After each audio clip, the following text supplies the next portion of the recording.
Blue going up against blue. Two previous world champions facing off against each other. A best of 3 series where we're starting off on the map Mothership.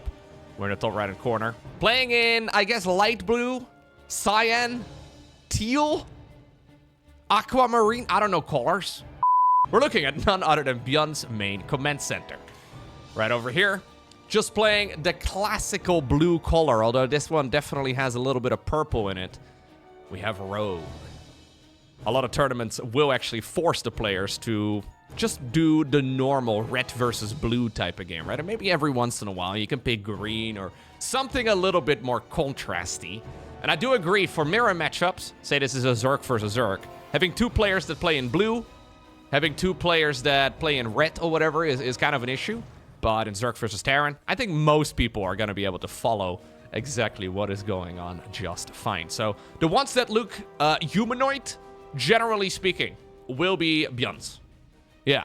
All the ones that look like bugs, they will be rogues. And aren't they beautiful? Look at Otto. Otto's looking mighty fine. You know, it took me a long time to realize, and maybe I'm going to blow some people's minds here, that this red over here is the head of the Overlord, and this is not his eye. For some reason, when I saw StarCraft 1 at the very least, I kind of thought that the right side and the left side of these things are his eyeballs. Not the case. Not the case at all. Double engineering bay, or sorry, double barracks opener here for ByuN. I'm getting a little bit of an IRL distraction here. You want to hang out? You want to be here? That's a Reaper. Hold up, we got to follow the Reaper as it spawns. Toby wanted to say hello. Command Center will probably be following this here in just a moment for ByuN. Rogue will scout out exactly what's going on. Yeah, cats still rule the internet. Look, it may not be 2008 anymore, but in my mind, cats still rule the internet. It's a beautiful thing.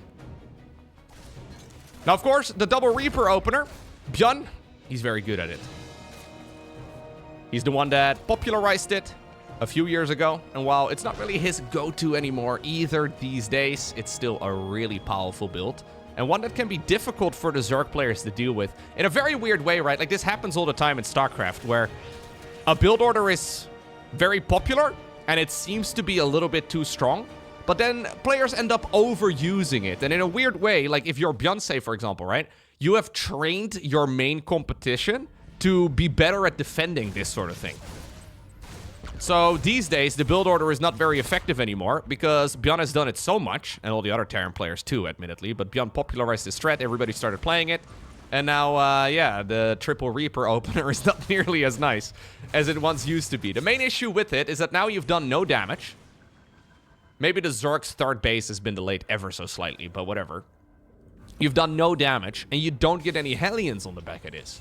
So we're probably going to see a starport, maybe a reactor on it, and then we are going to start pumping out the Medivacs 2 at a time, but you basically get absolutely no map presence here for the next few minutes. And that means that the Zerg can start ruling everything they like. They can go across the map, and not until Stimpeg really is done is Terran going to be able to venture out onto the map aggressively again, and that's going to take forever.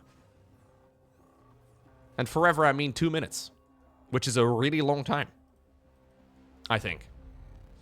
At least that's what she said. Anyways, we should start seeing some creep tumors going down with absolutely no Hellions out. It's pretty easy to get the creep going. Should be something that Rogue definitely wants to focus on. Now, he has been timing his queens a little bit differently here. The third hatchery timing is also slightly different, so everything is slightly out of whack. Oh, and we're gonna start working on the debris really early. Now, that's curious. Running Lings around the map, actually making extras here early on, just to destroy this specific set of rocks. I'm not sure exactly if he has some sort of aggression in mind. ByuN is looking around right now, trying to figure out where those Lings went. Oh, he may pick up on it. He does pick up on it. ByuN, by the way, following this up in an unconventional way. Rather than going into the double production on the Medivacs, we go into the Raven. Very ByuN-esque to go for a suboptimal play, technically. But yeah, third Nexus or third command center here already done. We are going to go for the switcheroo eventually. Raven is going to be nice for a little bit of harassment, but of course it does make it a little bit more difficult for those Marines to go out onto the map. Blue does look really good on Marines. Like this teal, light bluey color. It's nice. I feel like that's the case every time I see players playing anything but the default colors. Does look nice. Okay, so this is just a little squad here to be hunting overlords with, to force the Zerg to make a round of links. Rogue goes back to finish the job that he started. We'll have to keep an eye out on this. We'll have to see whether or not Rogue is indeed going to try and use this as a line of attack a little bit later on, or if ByuN is worried about it at all. Whether or not he maybe wants to expand over to the left side instead. No, he does not care. Third base is going to be flying a little bit down south, and he will attempt at the very least to grab that base. Now, Stimpack is done. Combat Shield's only about halfway finished. 1-1, likewise also not yet done. So I don't think we're really going to commit too hard here. He can just get overwhelmed by the sheer amount of links, but there's mostly room for everyone inside of the medevac. One queen does fall. But I think we fight, and then we pick up and leave. Yeah, we fight until there's 16 of you left over. Ooh. Welp. There was room in the plane, Jimmy. But the plane was on fire. Probably had a little auto turret or something here down south. Yeah, we're gonna plant another one of those bad boys down. And while it's not a bad start here for ByuN, I don't really love it. It just kind of feels that with all the options available to Terran, this is certainly one of them, but it doesn't quite feel ideal. You can kind of tell, right, why, for example, Clem is very fond of just opening up Hellion Banshee most of the games. It just feels better across the board. It just has a little bit more stability. The follow-up is a little bit smoother. The amount of damage you deal to the Zerg tends to be a little greater. And while this is still a nice strategy to have in your arsenal of builds, not my personal favorite. Now, do we actually re-wall this, ByuN? He could, of course, decide to re-wall here in a moment with some of his own structures. It's kind of far out, though. It doesn't really make a ton of sense. But any big Zergling run-by right now is going to be a slight bit more difficult. Rogue doing what we've been seeing a lot from other Zerg players lately. He is skipping out on Banelings, and he is opting to go Infestors instead. This is something that all the top dogs have been mixing in against the micro Terrans primarily. It's a theme against the likes of Clem, but also against the likes of ByuN. They're extremely good at targeting down individual Banes, and it seems that the Zergs have all collectively decided that Banelings are now no longer worth it. I'm not sure if I honestly agree. I think it's kind of a silly movement here in this matchup. So the big advantage of getting Infestors is that when you fungal the Marines, they will not be... Like, you can't pick them up in a medevac, whereas obviously if you play against Banelings, you can pick up the Marines at the last possible second. Like now? Ah, that's nice. That's really nice. You know what? I'm sold. Yeah, when you can create this much carnage, then fungal growth is amazing. This may honestly be the reason. Thank you for the perfect example there, Rogue. That right there is the reason that Zerg players keep trying this build order out.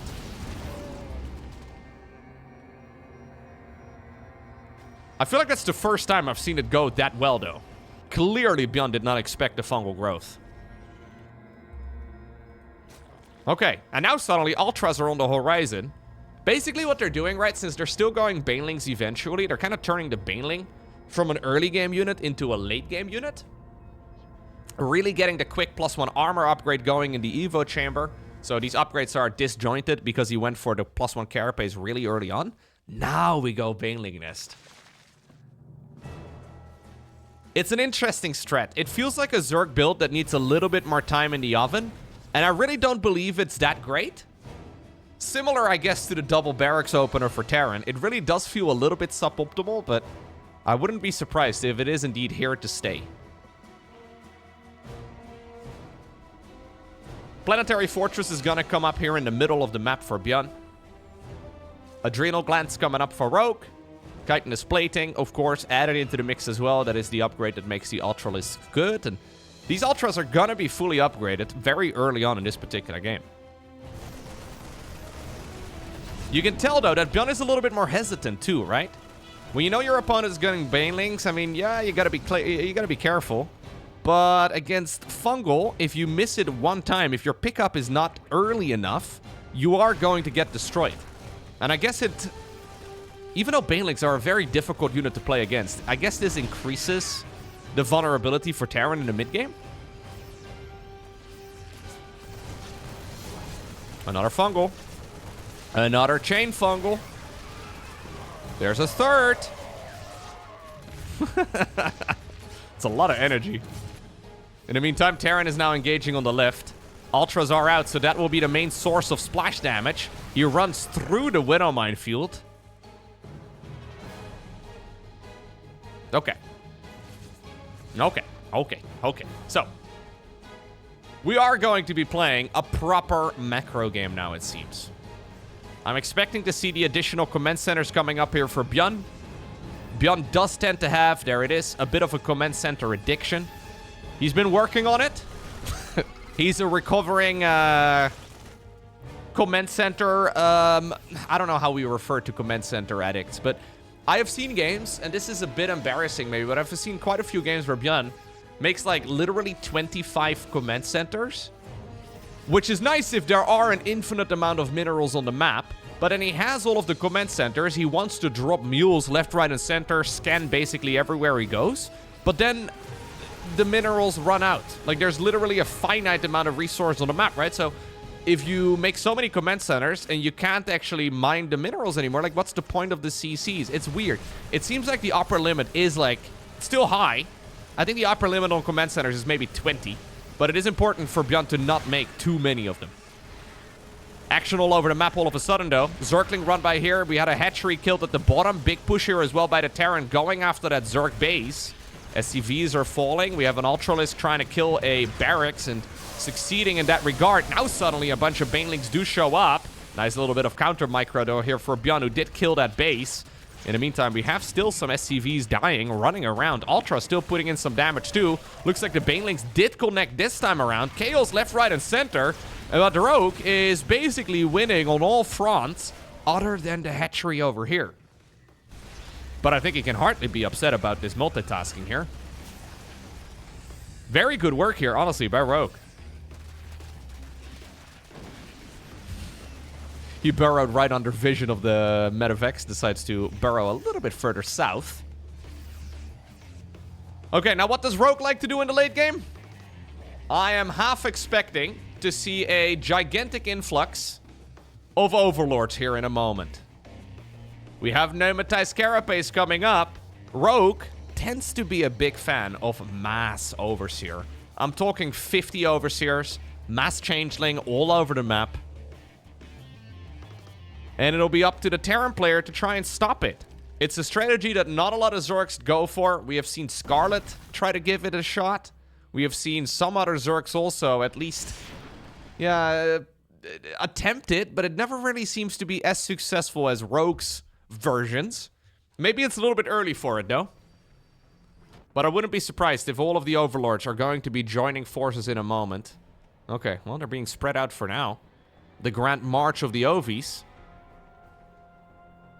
In order to like really make this strategy successful for Zerg, you do look for double Nydus Worm, sometimes triple Nydus Worm. So until those are down, and until the Overseers are out, I think we're just gonna keep swarming. ByuN's economy, though, is still really strong, right? Despite the fact that he did lose a lot of workers, losing 27 workers when you have like 7 command centers is whatever. Or 23. Obviously, there are losses that you would rather try to, prevent. But when you have this many command centers, it's very recoverable. ByuN decided that apparently the next move is to sort of like turtle up in his little starting quadrant. Taking basically all bases here on this side of the map. We'll probably have a bit of a wall here, or maybe some more units defending this section. Making the transition, towards double upgrades as well for mechanical units, it looks like. In the meantime, we have 6 Dropalords. They're all in different locations. I don't really know exactly. Were those supposed to be Overseers? Usually you don't go for 6 Dropalords in different spots. No. It's on purpose. More chain fungling. And that's another double medevac drop biting the dust, although not before, killing maybe all of the... Okay, at least 2 of the infestors. Zergling drops are very scary. These are fully upgraded links. Adrenal glands, metabolic boost, +3/+3. Those are all the upgrades that Zerglings can have. And they do deal a stupid amount of damage. Now, I love this, though, for ByuN. ByuN already preparing a ring of missile turrets. There's no way! There's no way! He still commits anyways. He does not care. This is probably going to coincide with a bigger attack out front. At the very least, yep, there we go. This is usually what Rogue tends to do. Distraction in the back while hitting the opponent at the front. SCVs are going to get blown up. Planetary Fortress also in that same category. Now the Zergling burrow, incredibly annoying. SCVs die left, right, and center. Nydus Worm here on the back of this as well for Rogue. He did not care about those missile turrets. As a matter of fact, he killed them. Missile turrets are gone. A couple of Zerglings now burrowed as well in the natural expansion. Honestly, a beautiful game so far here. Especially from Rogue. This seems to be the more sophisticated, the more, refined Mass Overseer approach. Rather than just bluntly making 50 of those bad boys, we are headed in that direction. Rather than just immediately going triple Nydus. Yeah, we are kind of headed in that direction too, I would imagine. But he's got multiple layers. Like an ogre, or an onion, or a cake. It's a beautiful thing. Being called an ogre is a compliment, right? Right. Shrek is love. Shrek is life. Extra command centers added here into the mix for ByuN. So, ByuN is entering the territory. He really needs to finish this one up. Did he just make a load of overlords, by the way? Yeah, he did. So, these are likely all going to be overseers in a moment. There we go. Speak of the devil. ByuN does now enter the territory where he does not really need to make any additional SCVs anymore. When he loses workers, since he has this many mules, he can replace them. Like, he can replace the workers with mules instead. AI is coming for all of us, okay? Sorry, SCVs. But mules have been predicting the future all this time. They took our jobs. Here we go. This is the Overseer, man. And this is insanely annoying for Terran. So again, the real strength of those Changelings is that they show up as a regular good old army on the minimap for ByuN. So right now he sniped all of them, but there are so many moving parts on the minimap that are all in ByuN's color. As long as a couple of those Changelings make it through the cracks at some point, it's gonna be okay. Plus, this is insanely APM intense for ByuN to do. It's a very frantic defense that you need to pull off here as the Terran player. Whereas for Zerg, you hold down the button to drop down the Changelings, and you just right-click them one time on the minimap. This is really like the last bastion of free unit design in StarCraft 2. We used to have this a lot more with the old Swarm Host and obviously the Infestors with their infested Terrans and all the rest of it. It feels kind of broken whenever we see it. And I think this time around... Oh! No, it's gonna get spotted again too. This time around, it may be an issue. Now the real units of the Zerg need to be addressed. A couple of Banelings here. We have the double planetary, but... well, that's not gonna keep the mineral line safe. Bunch of Changelings have probably made it through in some locations here and there. Yeah, there's a bunch of them. And obviously, as soon as the Changelings make it through, then we can go for the Nydus worms inside of the main base. We can start gobbling the Terran up from the inside out. The science fiction nerd in me, though, does love this. Like, this is just... It's exactly the way that I imagine not just the Zerg, but also the Tyranids, right? Like, it's just relentless. Anytime you do anything, look at the minimap. Rogue is gobbling up all of the stuff. Humans trying their absolute best to hold out, but... there we go. Double Nydus worm inside of the main base. Zerglings have burrowed. There's a bunch of defenses available, but there's units everywhere. You can even plant the Changelings on the ramp, sort of like this. Yep, to create a force field. Oh, it's beautiful. It is absolutely gorgeous. Obviously, it's also incredibly resource inefficient for Rogue. So, yeah, he's never going to be trading efficiently. But in his mind, as long as he can take like 2/3 of the map, it does not matter. And for ByuN, taking these outer bases is going to become progressively harder. He effectively needs to spread out his army more and more. He has to leave units behind in the main base to defend against the Nydus worms. He has to leave units behind on the left side here, otherwise the Zergling run might kill him. And then obviously we have the same thing happening now on the right. The Corruptors attempting a caustic spray push. I really think Rogue may have found a way to break the Zerg late game. We don't really see a lot of the top level Zergs trying this out, but it seems awfully oppressive. I do not, like, I think in theory, right? Just like, if StarCraft 2 was an Excel spreadsheet, this seems like a winning strategy to me every time.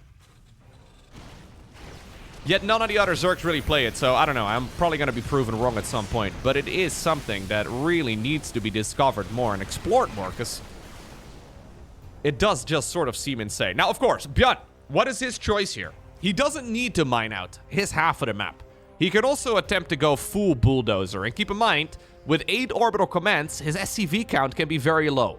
He's already down to about 50 of those bad boys. Maybe making a few more, fair enough. But he's going to have a significantly larger army than Rogue at any given time.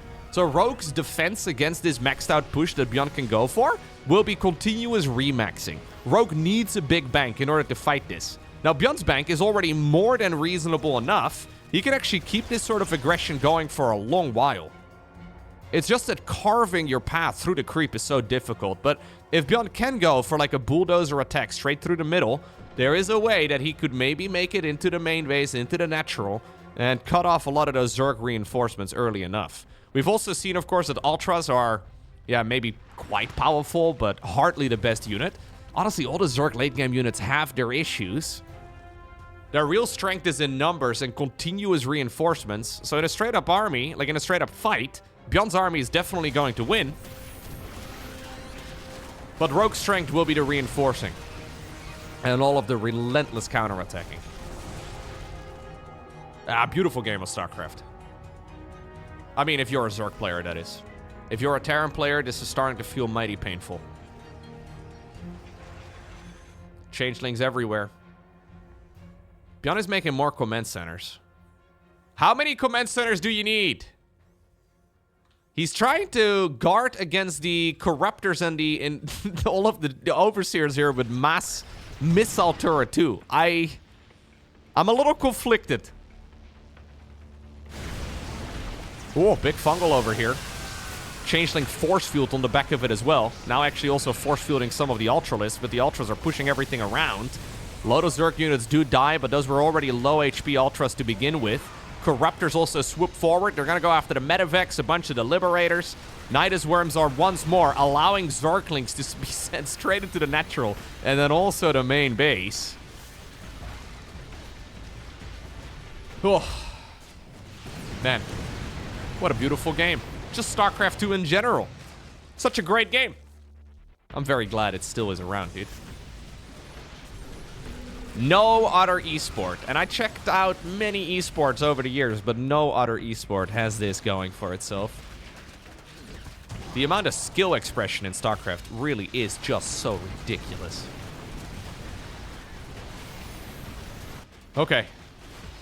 And it's kind of glorious too, right? That, like, even though this game is not really updated very much, we still see continuously new strategies pop up.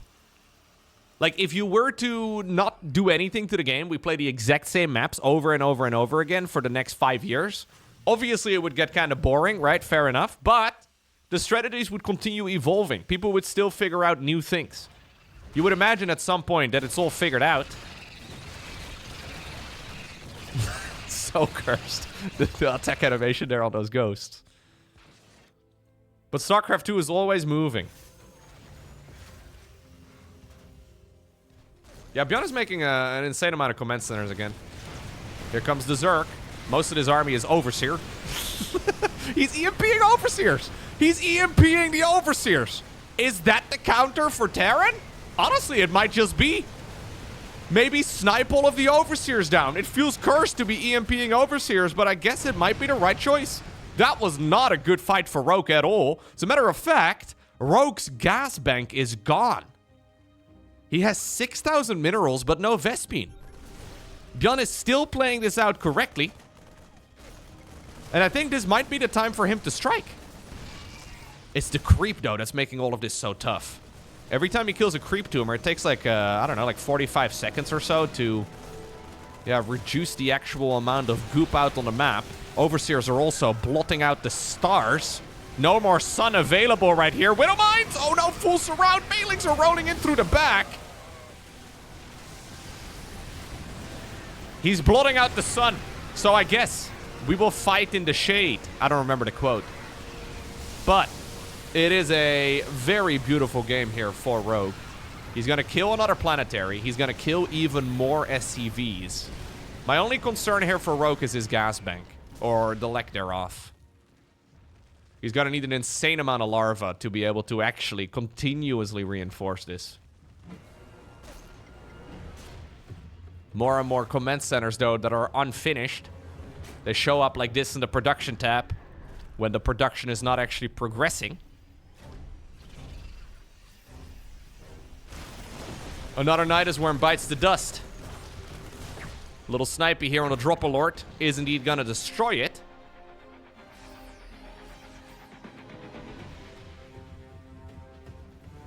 How many supply depots do we have? We have 13 supply depots. Actually, we're kind of at the point where supply depots are pointless. When you have this many command centers, you don't really need any supply depots anymore. I'm not sure how any of that information would ever be practical in a game of StarCraft, but one day there will be a game where that is relevant.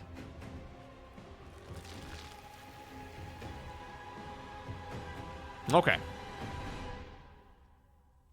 Command centers will be finished up eventually. And the problem here for ByuN now is that, yes, he's got a bank. Yes, he's got all these command centers. But he has no mineral fields anymore to mine. He's just taken this one right over here. Mules mine it out ridiculously fast. He needs fresh minerals. Rogue is apparently taking this down, a couple steps. Slowing it all down a bunch. He really should take the extractors, though. There's a few more gases over here that are also not mined. I think the scariest thing right now for the Zerg would be Terran taking a fresh mineral line. But apparently we're going to solve that problem just by forcing more and more units out. We have a bunch of infestors getting the fungal growth off as well. Yeah, and how in the world do you micro and split your Terran units against Banelings and fungal growth when like half the screen is covered with Overseers? Keep in mind that StarCraft players cannot zoom out, right? Like, I zoom out while casting all the time, but this is the distance that they will be playing at, and there's a gigantic amount of interface at the bottom of the screen, so there's only really so much space that you can actually pay attention to.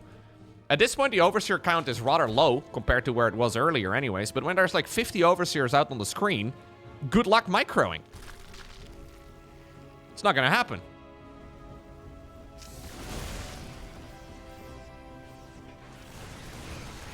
Overseer is not costing any supply. Changelings, as a matter of fact, they grant supply, but Changelings not costing any supply either. May just be kind of insane. Brilliant game, though, here by Rogue. Yeah, he's not gonna give up this advantage, is he? Oh, I've got nerd chills.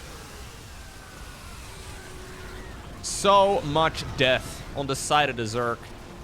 54,000 minerals. GG gets cold, though. Was it worth it, Rogue? Was it worth to kill nearly 1,000 of your Zerglings? I think he would say yes. Next up, we find ourselves on the map Ruby Rock. This seems to be the map we see in almost every best of 3 these days. Very popular. Ruby Rock may actually be the most popular map out of all the new ones. No surprise, because it's, quote-unquote, very normal. Double barracks opener yet again here for ByuN. Now, how do you deal with the infestor shenanigans, right? Because ByuN was on the back foot. I mean, we can talk about the late game, but how do you deal with the infestor situation when you see the Zerg player skipping out Banelings and prioritizing infestors instead? Recently, what we've seen Clem mix around in his units compositions, right, is Blue Flame Hellbats. So, rather than going Marine Marauder Mine or Marine Marauder Medevac Mine, he ended up going a lot of Marine Hellbat Medevac, which is super weird. It doesn't really make a ton of sense. It's, by the way, a triple barracks opener, my bad. This is going to be more committed here from ByuN than the one that we saw in the previous match. But I wonder if maybe that is something ByuN needs to mix in as well. If it is going to be Rogue skipping out on Banelings until the late game once more. Kind of glorious, though, how Blue Flame Hellbats are now becoming a core unit for the Terran mid-game against Zerg. I mean, maybe they always should have been. They're twice as expensive as a Marine, but usually, well, far more effective. Unless you obviously get a bunch of Banelings crashing into them, but when there's no Banelings, what is going to kill them?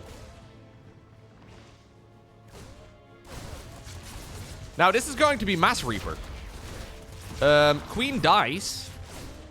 Yeah, with triple Rex Reaper, normally we see it proxied on the other side of the map. ByuN has now proxied it in his own natural expansion. He needs to kill this third, I think, for this to really be justifiable. But it's okay. Like, as long as he gets at least some damage done, I think it's all fine. Queen going down, 2 links. Not terrible, though, for Rogue. Getting the third base killed would be amazing, but he decides to fall back, knowing that Metabolic Boost is out. He doesn't really want to risk it. You do have to be a little careful, though, as Terran, because these units do tend to be more and more useless the longer the game goes on. Kind of like Adepts for Protoss. Adepts rarely seem to be useful after, well, their window passes. But you guys still have cool grenades. I think they're going out for one final mission. Pay your respects to the Reapers. They are gonna go for one more YOLO attack. The Zerglings are gonna devour them before too long. And I highly doubt that they will be saved. Will they be saved? Oh, not enough links available. They will be saved.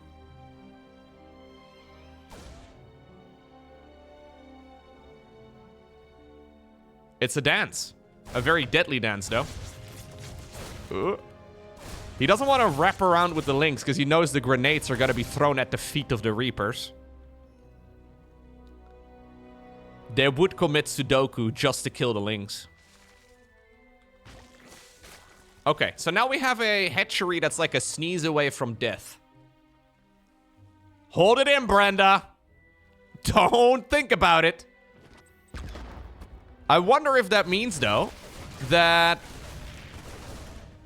yeah, we are just going to line every single attack from here on out towards that hatchery. I mean, you just need like a second here with the Marines to finish it off. Rogue not saving up any transfuse energy here. He needs to be hitting the injects instead. Makes a lot of sense. Maybe he's going to start saving now, though. But up until this point, he hasn't. Here we go. A couple creep tumors end up falling. Marines getting into position. This is now turning into a battle for the third. Speaking of a third base, though, we do not have one right here for Terran. As a matter of fact, ByuN now hits a supply block as well, and a pretty big one. He's at 69 out of 70, which is not very nice. Big wraparound here for Rogue. Phenomenal wraparound here for Rogue. Yeah. And while this will unsupply block ByuN, it is a disaster for Terran. Absolute disaster. Rogue is going to be given so much freedom now. I wouldn't be surprised if we even see a fourth hatchery start up. Can sort of treat it as a macro hatch for now. There's the transfuses finally coming in. Yeah, we have one over here in the top right. ByuN needs to do something about this soon. If he is not going to address the Zerg's economy anytime soon, he's going to get overwhelmed. Rogue is going to outgrow the Terran here very fast.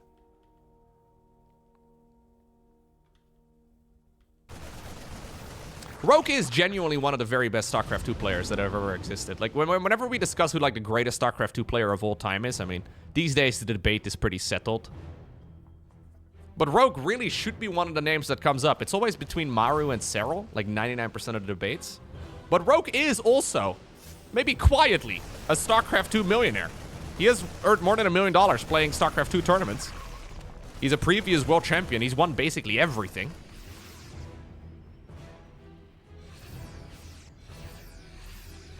I think he's now currently the top 3 most winningest player. Can we use that term? I think the list currently goes Serral in 1, Maru in 2, Rogue in 3. Genuinely one of the very best players to have ever touched the game. But you know what Rogue does? He plays in weekly cups all of the time. There's very little mystery, you know? Like, Serral and Maru will always have this weird aura of just being untouchable because they only play the biggest events. It's their right, of course. I wonder if Rogue, in that regard, kind of dilutes himself a little bit. Shouldn't really be the case. But there's never really a drought for Rogue games out there. Infestor's coming up yet again here for Rogue. Skipping out on the Banelings. ByuN trying his best to make this game reasonable, but the problem here for the Terran is that it's a continuous 2-base all-in. Like, we are talking about so many Terran units on 2 bases, but economically speaking... Ooh, this is good. This is real good. No Infestors, right? No Infestors, no Banelings. Hold up right now. This is an absolute Zergling meat grinder and a half. Those 1-1 upgrades here for ByuN, incredibly valuable. Wait a second, how many Lings just died? 154 Lings in total in this game. Now the fight on the right continues. Okay, there is a fungal available here. Yeah, 1-1 upgrades are real good. There is +1 carapace for the Zerg. +1 melee and +2 carapace on the back of this as well, but they're not yet finished. But ByuN needs to get something done within the next minute or so. He's got a scary army, though. If he can kill this base and potentially get the snipe on the 3rd, this game is back in his favor. Terran, of course, can fly the main command center down to the 3rd base location, too. He needs to be dodging all the fungals. I think this 4th base is gone. What about the hit squad over here on the right? A little ambitious. Better be safe inside of your Medivacs. Queens are dying. Whoa! Rogue! It's slipping out of your fingers. 4th hatchery dies. And while Rogue has a decent economy... Now, you can't fungal this. It doesn't do enough damage. Fungal used to deal way more damage than this. Ultra Cavern coming up. Whew. I mean, if he can get like 2 Ultras out with Chitinous Plating, this game is also very over. Honestly, even with Transfuses, I think you maybe can actually go for just Ultras. Maybe Chitinous Plating is optional. +2 attacks is going to finish up, though, making those Marines even more powerful. I think ByuN is going to go for an attack right now. Rogue has got 4 Ultras and the armor upgrade for the Ultras on the production tab right now. It's do or die for ByuN. He needs to dodge fungals. He needs to push on to creep. He needs to get something done sooner rather than later. Oh, he doesn't know about the Ultras, though. That's the problem. Ultras against pure Marine. Well, I mean, there's a lot of Liberators, too, actually. Hold that thought. There's actually 4 Liberators. Big Zergling run by in the meantime on the other side of the map. Not going to happen, but as a wraparound, I quite like it. Ooh, really? Really? Oh, my lord. We're going to force our way up there? Ugh. Okay, it's going to work, but it's going to be very pricey. Matter of fact, drop over here, not really achieving that much. I guess Rogue's plan is to defend with the Ultralisks, the Infestors, and the Queens alone, and any reinforcing Lings that may pop out. Man, that was a lot of Zerglings gone, though. I wonder if Rogue just kind of threw away his advantage. Still, Terran is in this. Fungal? Doesn't hit the best. No chain fungal worthy. ByuN turns the corner. Moves into the main. Ultra, though, needs to be microed against. He decides to pick up and let the siege tanks finish the job. Pushing the upper right.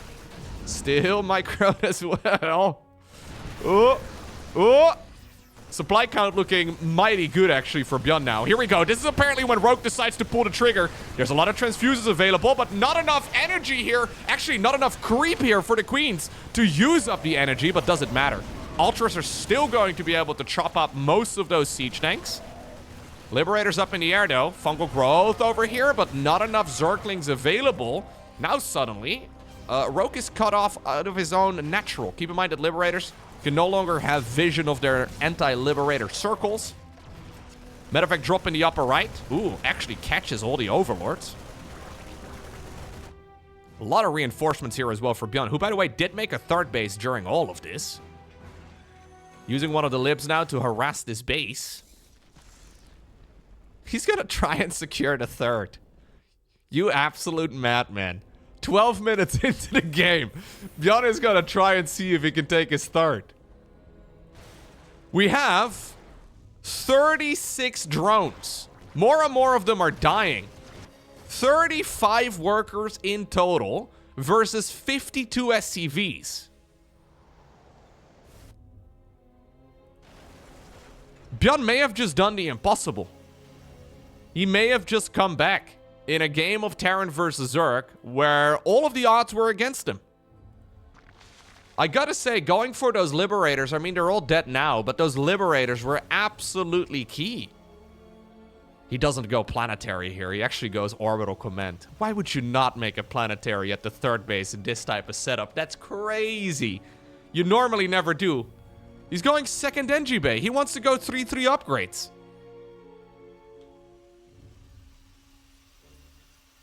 New hatchery in the upper right here for Rogue. Rogue really would like to fight, but I don't think he can. Oh, really? We're gonna YOLO drop? Is this the time for a YOLO drop? No, it's only 3 medevacs. He was thinking about filling them all up. Leaving enough units behind, I believe, to stop any Ultralisk run by. Not a lot of vision on this side of the map. Okay. +3/+3 indeed is coming up now for the Terran. Zerg getting the +3 carapace research. Drop inside of the main base has now arrived. Stimpack gets activated on all of these bad boys. Cheeky little Widowmine in the mix as well. This Spore Crawler is not going to live for very long. In the meantime, the rest of the Terran army is moving up north. Rogue does see it, but he cannot stop it. GG gets cold. It's ByuN who wins game number 2. Phenomenal series. I know this is just a best of 3 series, right? It's just a best of 3 match. But dare I say it? Game of the year? Yeah, I had one of those like 2 weeks ago.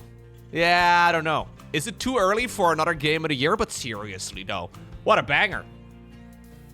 This particular series is actually from a new Wardy Championship. So this is played in the group stage.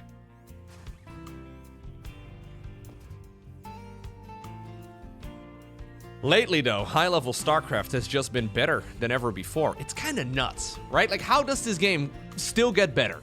I don't get it. Like, every time I think to myself, okay, this is as good as it's going to be. Like, we're not really... I thought this like 10 years ago. Okay, well, that's it. We've peaked. Nope. Not quite. Game is still somehow, some way improving. Whether Blizzard likes it or not. And maybe they don't care much about StarCraft anymore, but... at least it doesn't feel like it. Luckily, the community and a lot of other folks out there still do. Game of the week? Question mark? I don't know. Doesn't really have the same ring to it.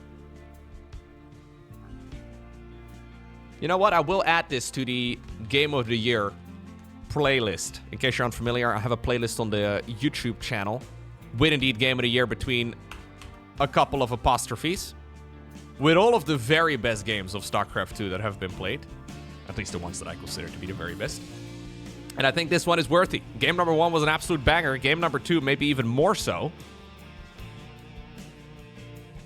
And now we are on Winter Madness.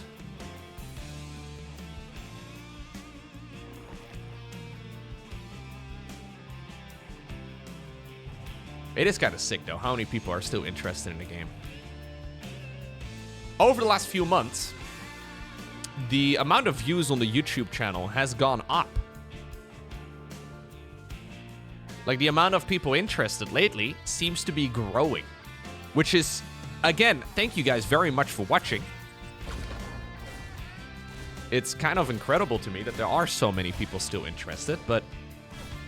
yeah, it is, interesting to, like, notice growth in a game that, like, if you go to, like, the Battle.net forums or, like, any of, like, the random places where the community gets together, there's always people talking about dead game this, dead game that, whatever, right? But, yeah, when you actually look at the numbers of the amount of people interested, there seems to be a lot. I think across all of the YouTube channels, as far as like monthly views go right now, like I think an educated guess would be probably about 10 million monthly views.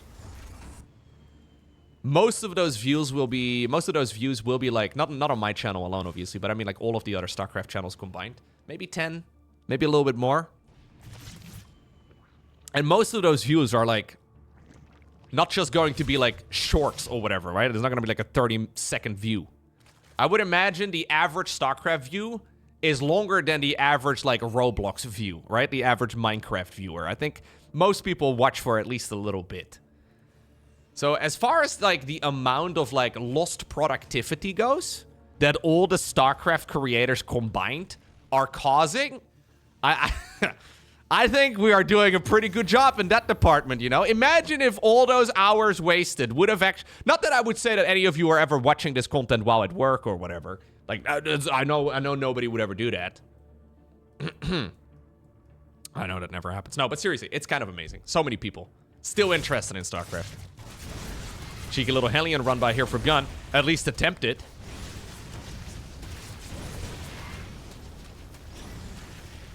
Three drones? Yeah, I don't like this. I mean, we get 3 drones. 3 drones, 4 Hellions, and a Reaper. Why?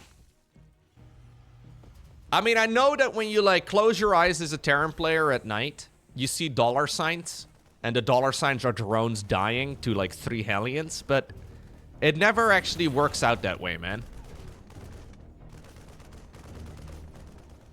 Like, Hellions are kind of like the crypto scam of Terran. You always believe you're gonna kill all of the drones, but then you end up killing basically nothing meaningful, and you lose your money instead. But maybe that one time, you know? Surely the next altcoin is gonna change everything. It'll make all the difference, dude. You'll kill like 18... I think there's a game that ByuN played when he was like a new Terran player. Back in 2010 when he made 4 Hellions and he killed like 37 drones. And he still dreams of that. He's still trying to create this. We need to do a little bit of StarCraft 2 therapy to get this out of our system, man. We wouldn't be YOLOing in so many Hellions all the time. Anyhow, the Hellions were just a stepping stone to go towards the good old Marine Marauder medevac. 3rd Command Center lands on over at the 3rd base location. Lair's about halfway done at this point for Rogue. Now, will he go for a Baneling Nest? Nope. No, he's not. It's once more double... Well, we're going to go double Evo here, I'm sure. But he's got to go single upgrade for now, 1 armor. 2nd Evo will probably be coming up in a moment together with the Infestation Pit. Make like 3 or so Infestors, go into a quick hive, and skip the Banelings entirely. I would love to see ByuN actually focus on Blue Flame Hellbats here. I think it'd be really good. It's what Clem has been going for lately, and it makes a ton of sense. Still, though, Marines are also good. And this is a lot of commitment, actually. He did add on the extra barracks here quite quickly. We have the armory in the back. Yeah, so we are all the way up to 5 wrecks already. Infestation Pit now coming up for Rogue. For now, though, I think the Lings and the Queens alone are going to be enough. Good transfuses right there. 70 workers here for Rogue. Important for ByuN to actually not just let the Zerg player get away with all of this.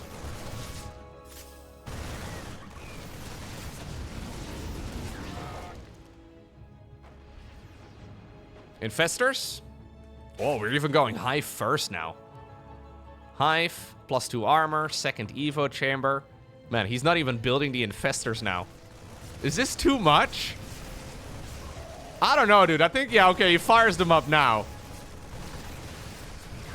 This, I feel like I'm getting deja vu, though, from the previous game. Yeah. No splash damage. You just start taking so much damage from those freaking 1-1 Marines. ByuN once more spots an opportunity, and he strikes while the iron is hot. He's here right before the splash damage for the Zerg player comes out, and the Marines, they may be overstimped, but they deal so much damage. Queens are all gone, and that means that the drones are going to be next. Zerglings that pop out of their cocoons are indeed also sniped immediately. Little bit of an anticlimactic game number 3. Yeah, an overly greedy, an overly ambitious Rogue here. skipping out all splash damage. I mean, this is basically 8 minutes into the game that he gets his first source of splash out, and it's 2 Infestors, right? And obviously we see the top level Terran split against Infestors very nicely all of the time anyway, so... I am still not convinced that skipping out Banelings until the late game is actually the play. But it is ByuN, who I think, well, he kind of got outplayed in game number 1, and then for like the first 80% of game number 2, he also seemed to be losing. It really felt like a 2-0 win for Zerg, but then it's ByuN who obtains the victory, 2-1. Not bad.